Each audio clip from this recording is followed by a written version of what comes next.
খেলতে যাওয়ার আগে ঈশান বলে গেছে একটা দারুণ জিনিস বানিয়ে রেখো, আমি এক্ষুনি খেলে আসছি, এসেই কিন্তু খাবো।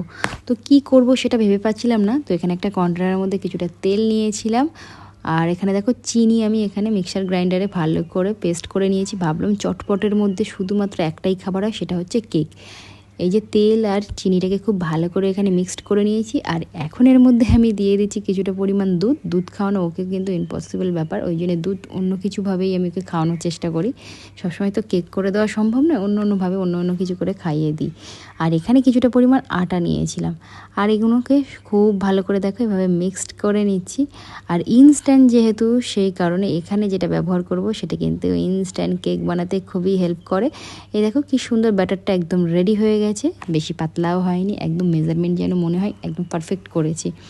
তো খুব ভালো করে দেখো এখানে এইভাবে আমি ব্লেন্ড করে নিয়েছিলাম। আর ছোটো ছোটো যেহেতু বানিয়ে দেবো যাতে ওর দেখতে ভালো লাগে, ওর খেতে ভালো লাগে, ওই জন্য এখানে ছোটো ছোটো বাটি নিয়ে এসেছিলাম 3টে, মানে হচ্ছে ওদের 3জনের জন্যে। আর এখানে একটু ড্রাই ফ্রুটস কাটছিলাম।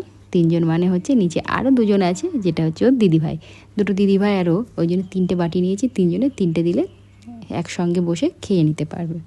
তো ড্রাই ফ্রুটসের মধ্যে এখানে ছিল আমার কাছে শুধুমাত্র কিছু আমন্ড। তো আমন্ডটাকে খুব ভালো করে কেটে নিয়েছি। আর যেটা বলছিলাম ইনস্ট্যান্ট কেক বানাতে যেটা হেল্প করে সেটা হচ্ছে ইনোটা পুরোটাই এখানে আমি দিয়ে দিয়েছি 1 প্যাকেট। আর এটাকে খুব ভালো করে এক সাইড দিয়েই ব্লেন্ড করব, মানে যেদিক দিয়ে ব্লেন্ড করছি ওই এক সাইড দিয়ে ব্লেন্ড করব, না হলে প্রচণ্ড পরিমাণে বাবলস চলে আসবে। দেখো ইনস্ট্যান্ট কি সুন্দর এটা বাবলস চলে এসছে। এটাকে 5 মিনিট রাখার পরে বাটিগুলোতে খুব ভালো করে দেখো এভাবে ব্রাশ করে নিয়েছি তেল। এবার হাফ হাফ বাটিতে এটাকে ভরে দেব।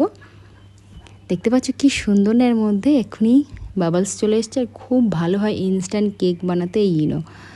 তো এখানে আমি পরিমাণ মতো দিয়ে সেটাকে খুব ভালো করে এভাবে আমি একটু নাড়িয়ে নিয়েছিলাম যাতে ভিতরে কোনো ফাঁপা ভাব না থাকে। আর তারপর ওপর থেকে ছড়িয়ে দিয়েছিলাম একটু ড্রাই ফ্রুটস। তো একদম রেডি, 3টে বাটিতে দেখো একদম সুন্দর করে ডেকোরেশন করে নিয়েছি। আর এখন এখানে গ্যাসের ওভেনটা অন করে নিয়েছি, আর এভাবে জাস্ট বসিয়ে দিয়েছি কড়াইয়ের উপর। তারপর এটাকে আমি ঢাকা দিয়ে দিয়েছি, তলায় কিছুই দিইনি। এখানে মাত্র আমি 20 মিনিট মতো ওয়েট করেছিলাম। তারপরে দেখো ভিতরে আমি চেক করে নিয়েছিলাম ছুরি দিয়ে, একদম পারফেক্ট হয়ে গেছে। একটু ঠান্ডা হয়েছে, হাত দিয়েই তুলে নিচ্ছে। তার মধ্যে কিন্তু ঈশান এসে অলরেডি রেডি।